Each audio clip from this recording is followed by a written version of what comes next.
Let's go straight, Dedayo, to the matter because we're running short of time right now.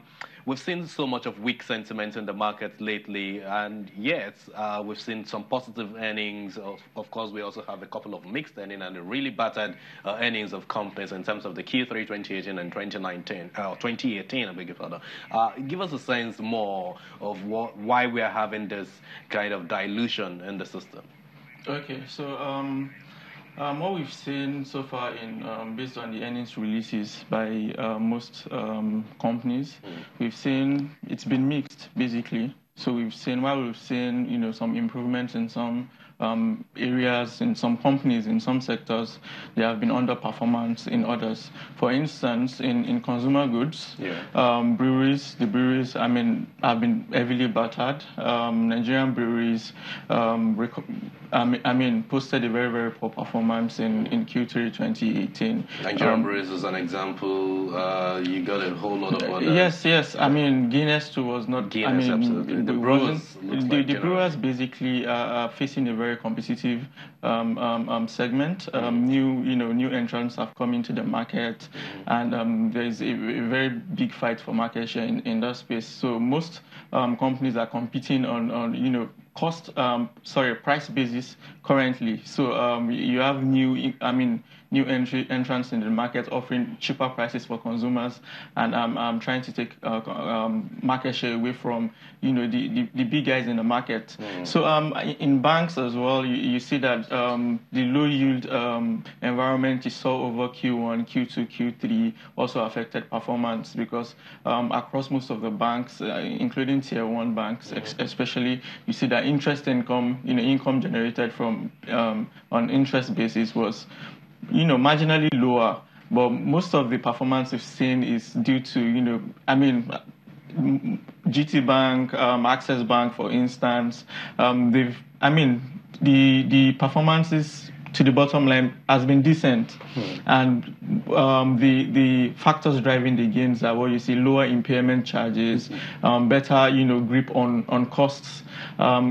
Cost efficiency, basically. So lower impairment charges, cost efficiency have made sure that the impact on top line has not translated. Let's go back to those breweries, the brewers now, where you have the likes of the names that were mentioned. International breweries came into the market and tried to break the monopoly.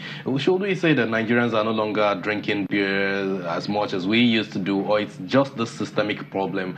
And is it any way related to election exercise, as we are saying as well? Okay. So obviously the broader economy is still very, very poor. So the recovery we've seen in the economy is yet to fully translate into modest improvement in consumer spending.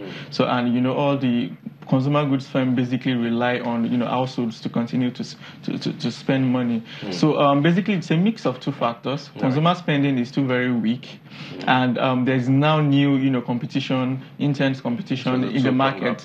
So it's while people are spending less, there's higher competition, and brewers cannot even raise prices because of the competition in the market. As well, marketing, to retain their market share, so many, and even for new players to gain market share, they're increasing their marketing drive, and that is also increasing operating expenses. Okay, so Q4 is here already. It's the festive season. We should see more beer consumption. We should see more expenses, more spendings, even though we know that has its own attendant effects of inflation. But what's your outlook for Q4 2018? Okay, our outlook we're a bit optimistic about a better performance in Q4 as opposed to what we've seen we are generally more bullish on the economy in H2 than what we saw in H1, and we believe consumer spending should pick up. From what we've seen so far, it's still a bit downbeat if you look at the earnings releases of companies, but there are a few bright spots in the market. Unilever, if you look at Unilever, PZ, for instance, in the personal care